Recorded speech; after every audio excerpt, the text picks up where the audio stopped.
Talking Trees with Lily and Jad. Welcome to today's episode. We're diving into the world of tree stability assessment with a focus on methods for detecting internal decay in trees. We'll dive into sonic tomography and the PiCUS TreeTronic device, an advanced tool for measuring wood resistance. These tools offer arborists a more comprehensive understanding of tree stability and mechanical integrity. Let's get started. Welcome back, everyone. Ready for another deep dive? This time we're focusing on sonic tomography, especially for all you professionals out there. Sounds good. We're going to figure out how it's used, what its advantages are, what are the limitations, and we've got some interesting cases to look at too. Yeah, definitely. And we've got a mix of sources this time, which is always fun. We've got a software manual, we've got some of those really in-depth scientific papers, and even some visuals you sent over, which are pretty cool. Yeah. So first things first. What exactly is sonic tomography? I mean, I think a lot of our listeners have probably heard the term, but maybe not everyone knows exactly how it works. Well, think of it this way. It basically lets us see inside a tree without having to, chop it down or anything. Whoa, hold on. That's like X-ray vision for trees. Exactly. It uses sound waves. So you measure how those waves travel through the wood, and that reveals the internal structure. Like, is there decay hidden in there? Are there cavities? Things like that.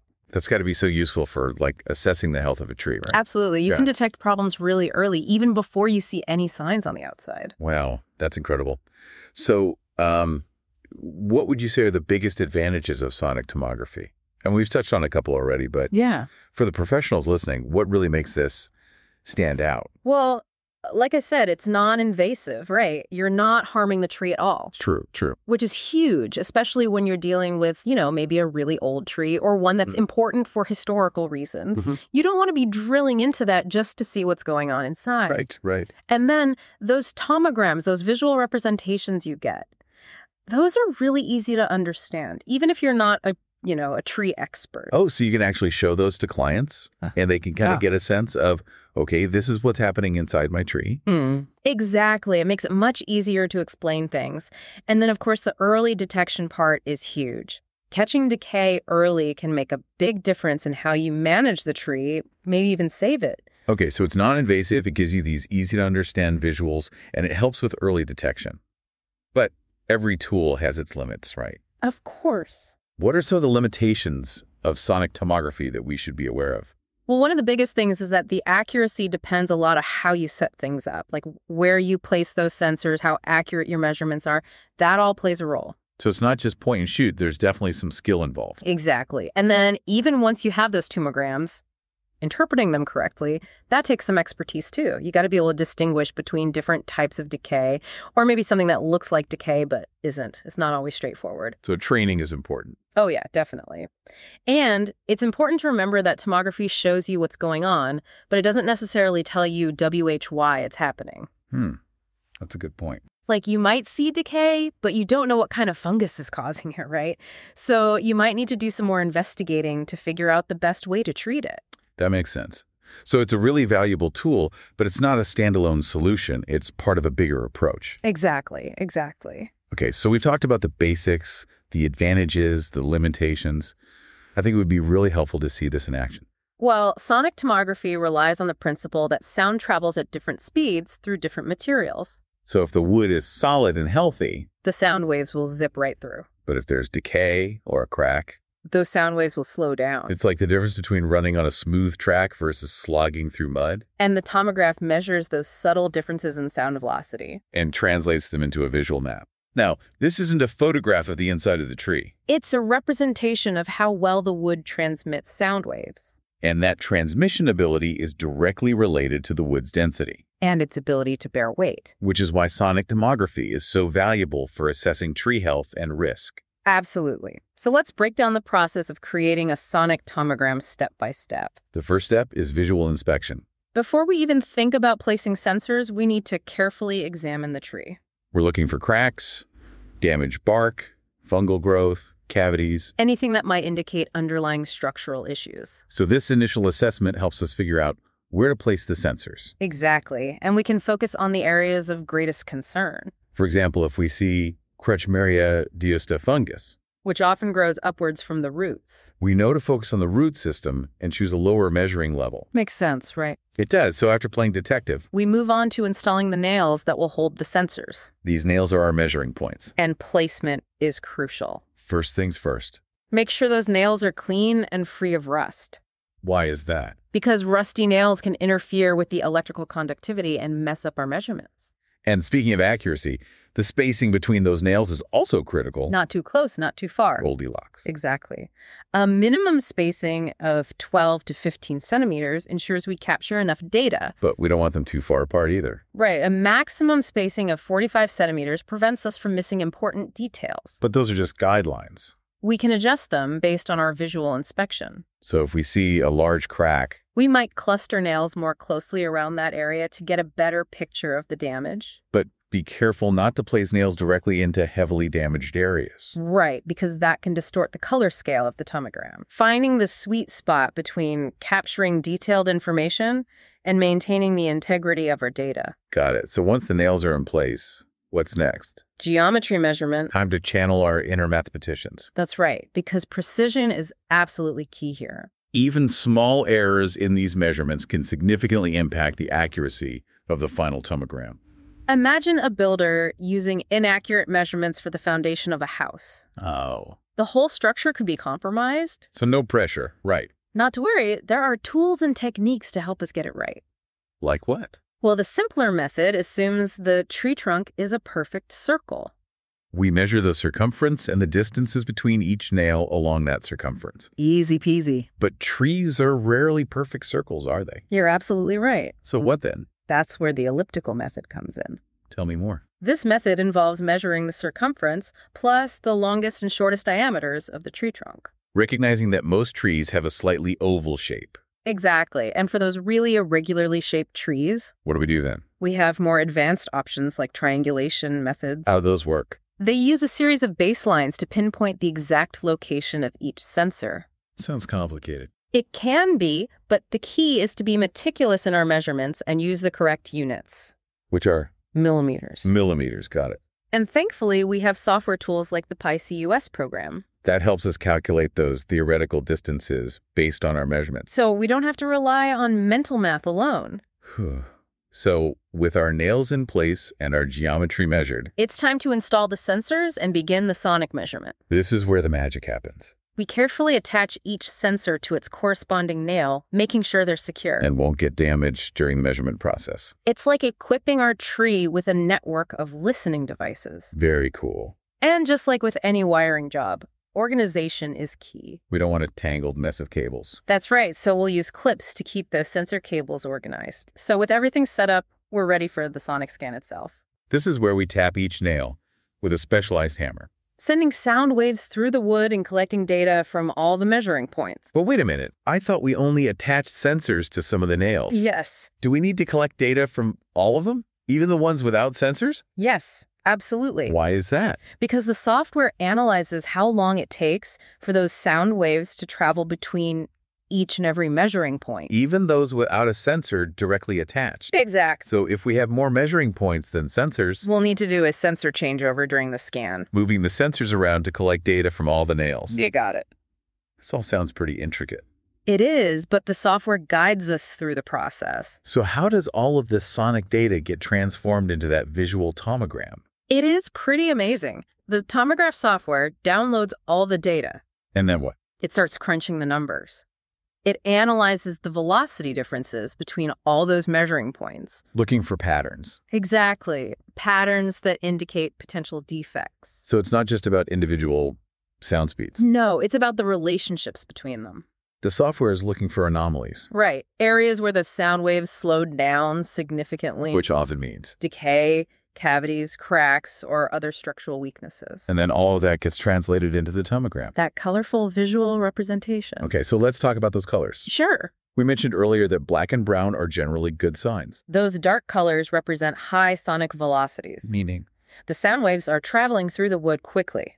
So that indicates dense, healthy wood. It's like a strong bone in the tree. That's a great analogy. But remember, the tomogram doesn't show us wood density directly. Right, sure. The wood's ability to transmit sound waves. Which tells us about the density and strength. Exactly. So what about when we start seeing green on the tomogram? Green is a bit of a caution flag. What would it mean? It could mean a few things. Minor variations in wood density, early stages of decay. So it's not necessarily a huge problem? Not always, but it's a signal to pay closer attention. And investigate further. Right.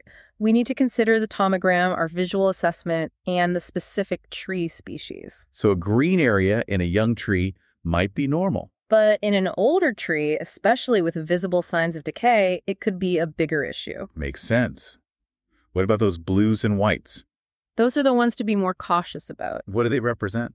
They represent low sonic velocities. Meaning? Significant disruptions in the wood structure. Like fractures in the tree's skeleton. That's a good way to visualize it. So these low velocity zones often indicate advanced decay, cavities, or other major defects. that weaken the tree. Exactly. So if we see a large area of blue in the center, What could that mean? it could indicate a cavity that's been present for a while. And the tree has compartmentalized it. Right. It's formed a strong boundary around the decay. Like a wall to contain the damage. Exactly. But if we see a smaller area of bright white, Then what?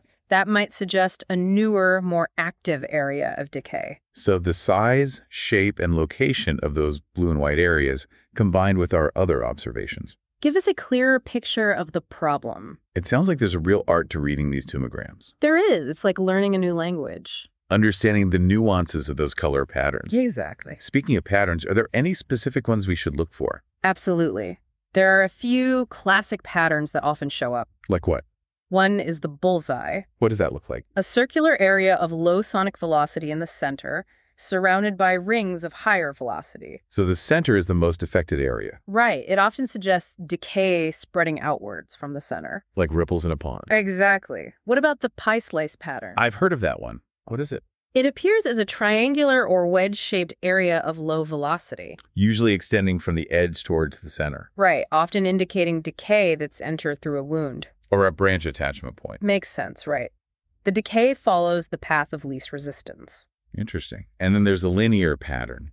That one appears as a straight or slightly curved line of low velocity. Running vertically. Often, yes. So what does that usually mean? It could indicate a crack, a split, or decay following the grain of the wood. Wow, these visual patterns provide so many clues. They do, but remember, these are just a few examples. Right, and interpretation can vary. Depending on the tree species, its age, location, and other factors. So we still need to use our professional judgment. Absolutely. So let's shift gears for a moment and talk about sonic velocity and wood strength. Okay, this is where things get a bit more technical. It is, but it's important.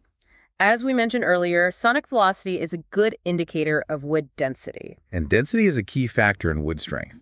Exactly. So generally those dark colors on the tomogram The areas of high sonic velocity. tend to be stronger than the blues and whites. The areas of low sonic velocity. Right, but it's not a perfect relationship. Other factors can affect wood strength too. Like the type of wood, moisture content, and the presence of knots or other defects. So we can't just look at a tomogram and know for sure. No, we need to consider all the available information. But the sonic velocity data can still give us valuable insight. Absolutely.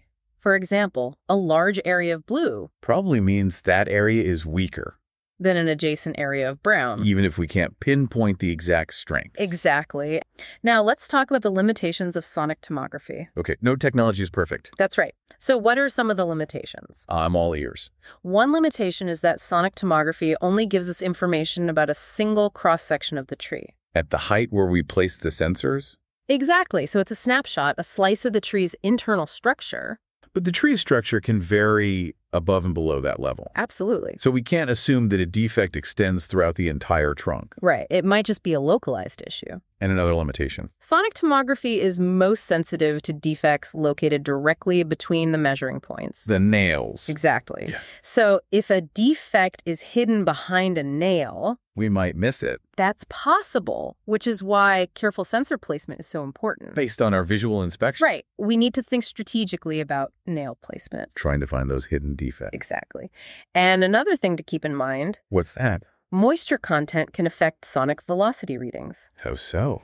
If the wood is very wet, the sound waves will travel more slowly. So it might look like there's decay, even if the wood is sound. That's right. So it's best to take measurements when the wood is relatively dry. Or use other tools to confirm our findings. Right. We can't rely solely on the tomogram. It's just one piece of the puzzle. Exactly. So let's talk about the companies offering sonic tomography systems. Who are the main players? Well, there are 3 main companies right now. Tell me about them. The first is PiCUS from Hungary. What are they known for? They offer the most affordable systems. So they make the technology more accessible. Absolutely. The second company is PiCUS. Where are they from? Germany. And what about them? They're known for their advanced technology and user-friendly software. So if you want the latest features? PiCUS might be a good option. But regardless of which company you choose, the principles of sonic tomography are the same. That's right. We're still using sound waves to map the tree and learn about its health. It's amazing how this technology allows us to see inside the tree without harming it. It is, but remember... What's that? Sonic tomography is just one tool. We need to combine it with our experience and knowledge. Absolutely. To make the best decisions for the trees. Exactly, and that's what makes this field so fascinating. We're always learning and finding new ways to understand trees. You mentioned some case studies earlier. Yeah. I've got a couple of examples from the research that I think really highlight how useful sonic tomography can be. One study looked at a Norway spruce that was suspected of having some internal decay, but there were no outward signs. Oh, wow. So you couldn't tell just by looking at it. Right. But when they did the sonic tomography, it showed the decay pretty clearly. And then later, when they actually cut down the tree, they were able to confirm that the tomogram was accurate. So it really was seeing inside the tree. Yeah. And then another interesting case was with a linden tree that had this big cavity. You could see it from the outside. Oh, so this one was visible. Yeah. But the sonic tomography didn't just show the cavity, it also showed the area around it where the decay was still active. So it showed how far the problem actually extended. Exactly. And that information was really important for figuring out how to manage the tree. Like, should they try to support it, or was it too far gone and needed to be removed? Okay, so in both of those cases, the sonic tomography really helped to make a more informed decision about how to manage the tree. Do you have any other examples? Oh, yeah. There was a fascinating study on beech trees that were infected with this really aggressive fungus called Kretschmeria diusta. And in those trees, the tomogram showed this really distinct pattern, what they called a conductive center, which is typical of that particular fungus. So by seeing that pattern, they could be pretty sure what was causing the problem. Exactly. And that can be really helpful for figuring out the best course of treatment. These cases are really interesting. I mean, they really show how sonic tomography can be used in a practical way to help manage trees. So we've talked about sonic tomography as a standalone tool, but how does it fit in with other methods that professionals might be using? Well, it really complements the other methods out there. Yeah. Like, you should still be doing visual inspections, looking for those external signs of problems. And there are other tools like the resistograph that measure drilling resistance. Right.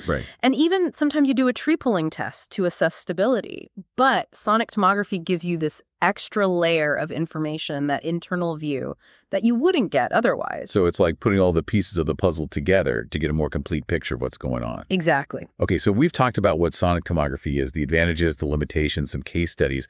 I think it'd be really fascinating to dive a little deeper into the science of wood decay itself. Sure, yeah. What can you tell us about that? So wood decay is a really complex process, actually. There are different types of decay, like brown rot, white rot, and soft rot.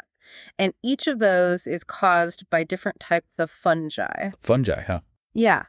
These fungi, they release enzymes that break down the wood, basically eating it. And the way they break down the wood, that's what determines the type of rot. Like brown rot fungi, they mainly go after the cellulose in the wood, so what's left behind is this crumbly brown stuff. White rot fungi, they break down both cellulose and lignin, so the wood gets lighter and kind of stringy. Wow, so it's like they have different tastes in wood. Yeah, you could say that.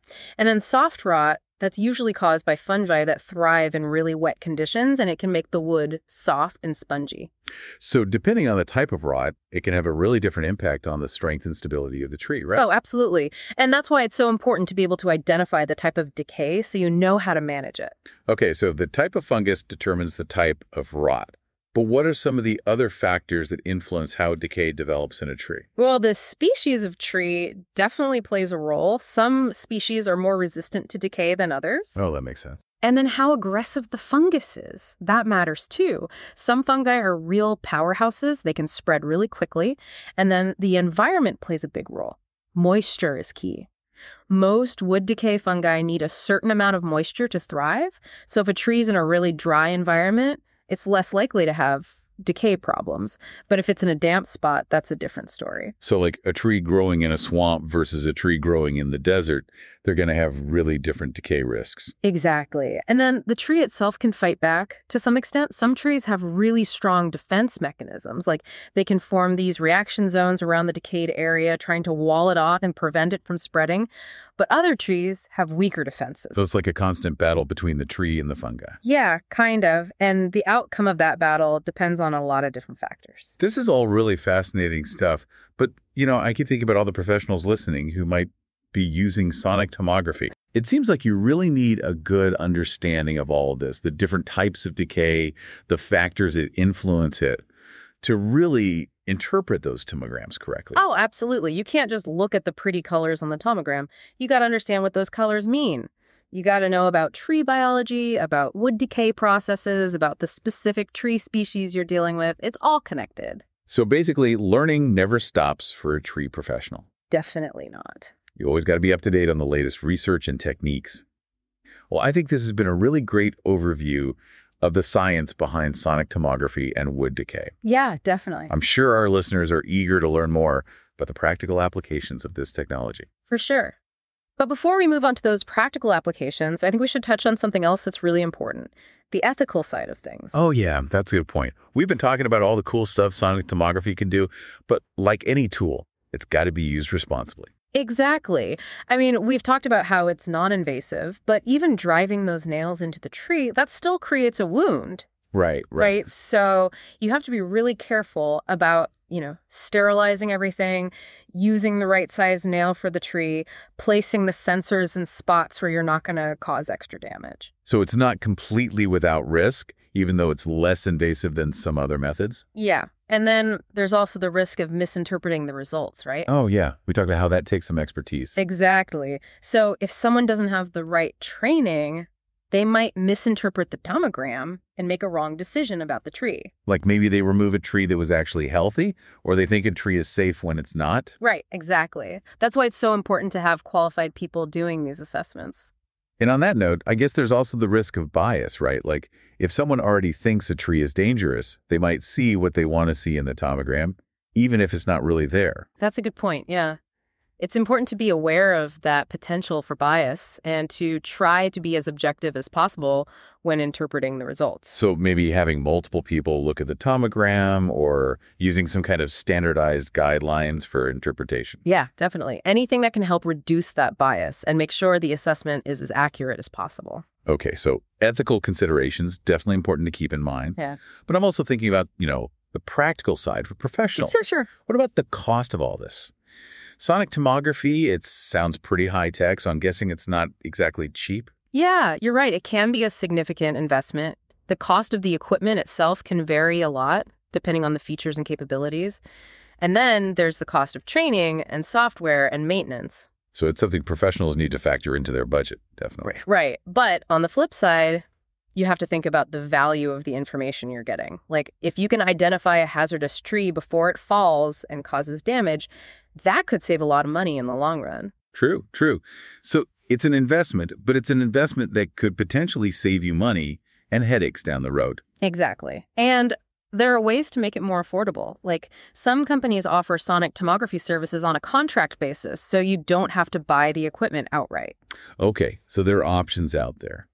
But even if the cost is manageable, you still got to make sure it's worth it, right? Like, is there enough demand for this kind of service? Yeah, that's a good point. But I think the demand is growing, actually.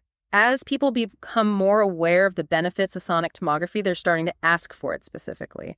So it could actually give you a competitive edge if you offer it. Definitely. Okay, so we've talked about the cost, the demand, Mm-hmm. but what about the future? Where do you see sonic tomography going in the next few years? Oh, there are some really exciting developments happening. Like one of the big things is artificial intelligence, or AI. They're starting to use AI to analyze sonic tomography data, which could make the interpretation process much faster and more accurate. Wow. AI for trees. Yeah. And then there's also this idea of using machine learning to create predictive models. So they could use data from past sonic tomography scans, along with other information about the tree, to predict whether it's likely to develop problems in the future. Oh, wow. That would be amazing. Like preventative tree care. Exactly. And then there's also work being done on integrating sonic tomography with other technologies like ground-penetrating radar, which could give you an even more complete picture of the tree's health.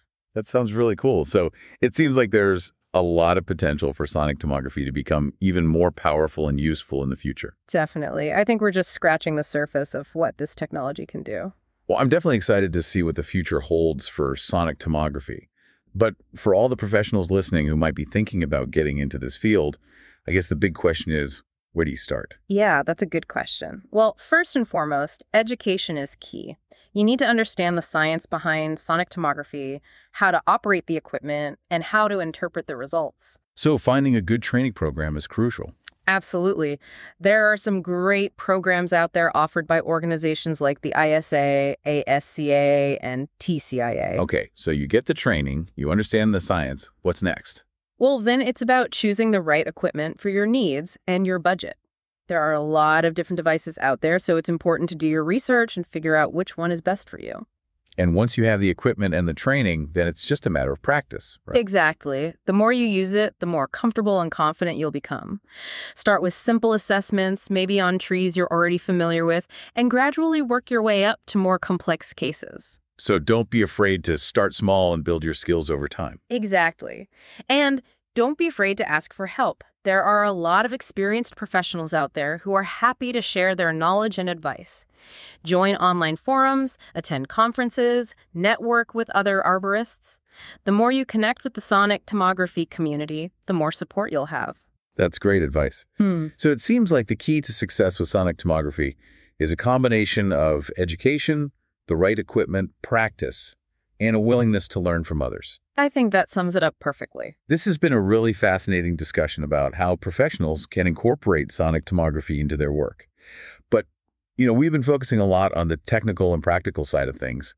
I think it would be really valuable to step back for a moment and think about the bigger picture. Sure. Yeah. Like, how does sonic tomography fit into the broader context of tree conservation and sustainability? That's a great point. I think sonic tomography has a really important role to play in those efforts. Like, it can help us to identify and preserve veteran trees, those really old and valuable trees that are part of our natural heritage. Right, those trees are irreplaceable. Exactly.